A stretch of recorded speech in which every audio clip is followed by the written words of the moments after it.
الحمد لله رب العالمين والعاقبة للمتقين ولا عدوان إلا على الظالمين والصلاة والسلام على أشرف الخلق والأنبياء والمرسلين اما بعد.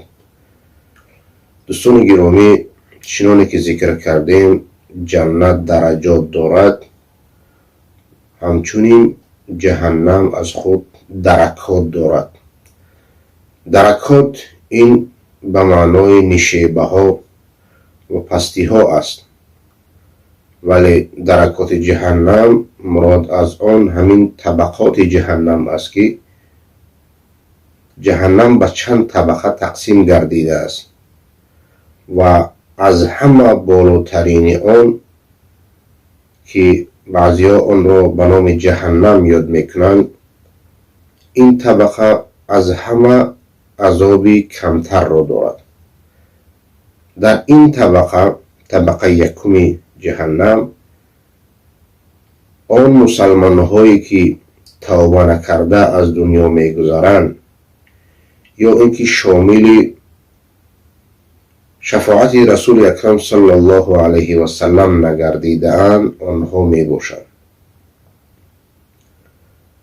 و از همه طبقه پایین ترین آن که آن را اسفل السافلین میگویند، در آن منافقین می باشند، چنانکه که الله سبحانه و تعالی می فرماید در قرآن مجید: ان المنافقین فی الدرک الاسفل من النار. بدرستی منافقین در پایین ترین قعر جهنم می باشند. پایین ترین طبقه جهنم را برای منافقین الله سبحانه و تعالی وعده داده است، زیرا که آنها ایمان ندارند ولی در بین مؤمنها خود را مسلمان و مؤمن می تراشند و بر ضد دین مبین اسلام مبارزه می برند. این منافقین در دوره رسول اکرم صلی الله علیه و سلم هم وجود داشتند و حتی رسول خدا آنها را می دانست، نامهای آنها را می دانست و با یکی از صحابگان که حذیفه بن الیمان نام داشت، برای آن گفته بود نامهای آنها را، صاحب سر رسول الله صلی الله علیه و سلم. ولی به خاطر که در بین جامعه یک شورش یا که در بین جامعه مردم نگویند که محمد صلی الله علیه و سلم دوستان و صحابه های خود را به قتل می رساند، به خاطر همان آنها را هیچ چیز نمی گفت. ولی آنها با این دین مبین اسلام همیشه مبارزه می بردند. از همین لحاظ الله سبحانه و تعالی برای آنها اسفل السافلین را وعده داده است. دیگر طبقه جهنم، این را الله سبحانه و تعالی در قرآن مجید ذکر کرده است. در یک آیت می گوید که کلا انها لظا. لظا این یکی از طبقه های جهنم می باشد. در این آیه قرآن کریم این طبقه را ذکر می کند و بعد از آن می فهماند که در این طبقه کیها وجود دارند و چگونه یک طبقه است. در دوام این آیت می گوید که نزاعة للشوى، یعنی که این آتش جهنم پوستی سر انسان را می کشد یا اینکه پوستی بدن انسان را می کشد. تدعو من ادبر و تولی. این آتش جهنم هر کسی که از قرآن روی گردانیده است، از دین مبین اسلام روی گردانیده است، از نماز و روزه، از عباداتی که الله سبحانه و تعالی ما و شما را برای آن مکلف گردانیده است، از آن روی میگرداند، این لظا یا که این طبقه جهنم آن را دعوت میکند. نزاعة للشوى تدعو من ادبر و تولی و جمع فاوعى. آن انسانی که از دین مبین اسلام روی گردانیده است و تمامی فکر و اندیشه آن به خاطر جمع کردن پول و مال و ثروت می باشد، این گونه انسان ها داخل همین طبقه جهنم میگردند که به نام لظا نامیده می شود. و دیگر طبقه جهنم سقر نام دارد. سقر را الله سبحانه و تعالی در قرآن مجید میگوید که از کسانی که در سقر هستند از آنها پرسیده می شود که ما سلککم فی سقر، شما را چی چیز داخلی سقر گردانید؟ آنها میگویند که لم نکن من المصلین، با نمازگزار نبودیم، ولم نکن نطعم المسکین، ما به مسکین ها خوراک نمیدادیم، و کنا نخوض مع الخائضین، و هر جایی که در آن غیبت بود، هر جایی که در آن مردم را تهمت می زدن، هر جایی که در ناموس انسان ها سخن می گفتن می ششتیم و در آنجا غیبت می کردیم. و کنا نکذب بیوم الدین، و ما روز قیامت و روز جزا دروغ می دانستیم. یعنی این گونه انسان ها داخل سقر می گردند، نماز نمی خوانند، مردم را غیبت می کنند و بعد روز قیامت و بر روز جزا ایمان ندارند. و دیگر طبقه جهنم را الله سبحانه و تعالی در سوره همزه ذکر می کند که به نام حطمه نامیده می شود. در این طبقه که ها وجود دارند، در سوره همزه الله سبحانه و تعالی ذکر می کند که ویل لکل همزة لمزه، هلاک باد برای کسانی که مردم را به مسخره می گیرند، چی به اشارت باشد چی به گفتن باشد مردم را مسخره می کنند. الذي جمع مالا و عدده، کسی که پول را جمع می کند و آن را می شمارد، و یحسب ان ماله اخلده، او فکر می کند، اندیشه می کند که این مال برای او همیشه وجود دارد و در این دنیا همیشه زندگی می کند. لیکن این گونه نیست. الله سبحانه و تعالی می فرماید که آن را ما داخل حطمه می سازیم. و حطمه چیست؟ الله سبحانه و تعالی در دوام آن می فرماید که نار الله الموقده، حطمه آتش الله سبحانه و تعالی است که آن افروخته شده است، یعنی که بسیار شعله‌ور است، سوزان است.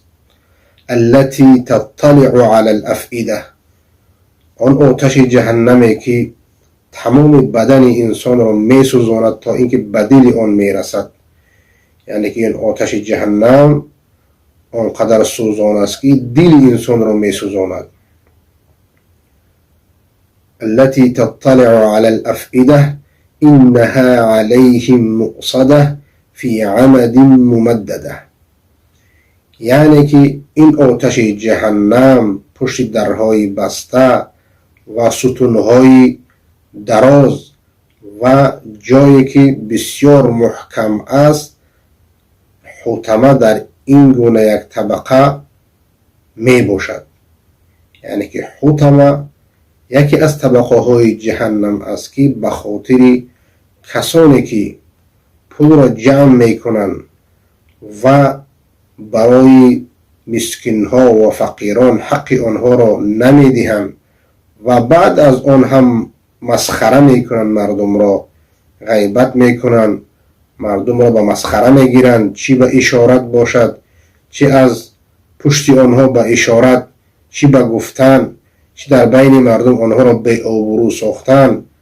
تمام این مسخره بازی ها گناه عظیمی است که کسانی که به این کارها دست میزنند الله سبحانه و تعالی آنها را در حطمه جایگزین میگرداند. و یکی از طبقه های جهنم هم به نام جحیم می باشد. الله سبحانه و تعالی می فرماید و ان الفجار لفی جحیم، و بدکاران در جحیم هستند. این طبقه جهنم طبقه است که در آن همون درخت زقوم می روید. چنانکه در آیت هایی که در مورد زقوم بود گفته بودیم که انها شجرة تخرج فی اصل الجحیم، درخت زقوم درختی است که در پایان جهنم و در همین طبقه جحیم می روید و دیگر طبقه جهنم را به نام سعیر می نامند. سعیر یک طبقه است که آتش در آن بسیار سوزان است و شعله‌ور است، از همین خاطر آن را سعیر می گویند. در آنجا کسانی هستند که مال یتیمان را می خورند، کسانی هستند که آنها روز قیامت را دروغ می دانند. الله سبحانه و تعالی می فرماید بل کذبوا بالساعه، بلکه آنها روز قیامت را دروغ دانستند. و اعتدنا لمن کذب بالساعه سعیرا، و ما آماده ساختیم برای کسانی که این روز قیامت را، این روز جزا را دروغ می دانند، ما برای آنها سعیر را آماده ساختیم. و همچنین یکی از درکات جهنم، یکی از طبقه های جهنم، این به نام حاویه است، زیرا که الله سبحانه و تعالی در سوره القارعه می فرماید که و اما من خفت موازینه فامه هاویه، هر کسی که عملهای نکوی آن کمتر باشد، سبک باشد و عملهای بدی آن زیاد باشد و سنگین باشد، فامه هاویه، جای این انسان هاویه می گردد. هاویه چیست؟ و ما ادراک ما هی، ای رسول خدا از کجا دانی که هاویه چیست؟ نار حامیه، این یک آتش سوزان است. چرا گفت که فامه هاویه؟ زیرا که این انسان گناهکار در هاویه به سر انداخته می شود و سرازیر می رود به آن، از اون خاطر آن را چی می گویند؟ هاویه نامیدند. و این را توصیف کرد که نار حامیه، یک آتش بسیار سوزان است. الله سبحانه و تعالی همه ما و شما را از آتش جهنم خلاص گرداند. این همه برای یادآوری از آیات و احادیثی که رسول اکرم صلی الله علیه و سلم ذکر کردن، آیات هایی که در مورد جهنم آمده است، اینها را ما تذکیر میکنیم که تا که تمام مؤمن ها و مسلمان ها هر روز از آتش جهنم پناه ببرند به الله سبحانه و تعالی، تا که ما و شما را پروردگار مهربان از آتش جهنم خلاص گرداند.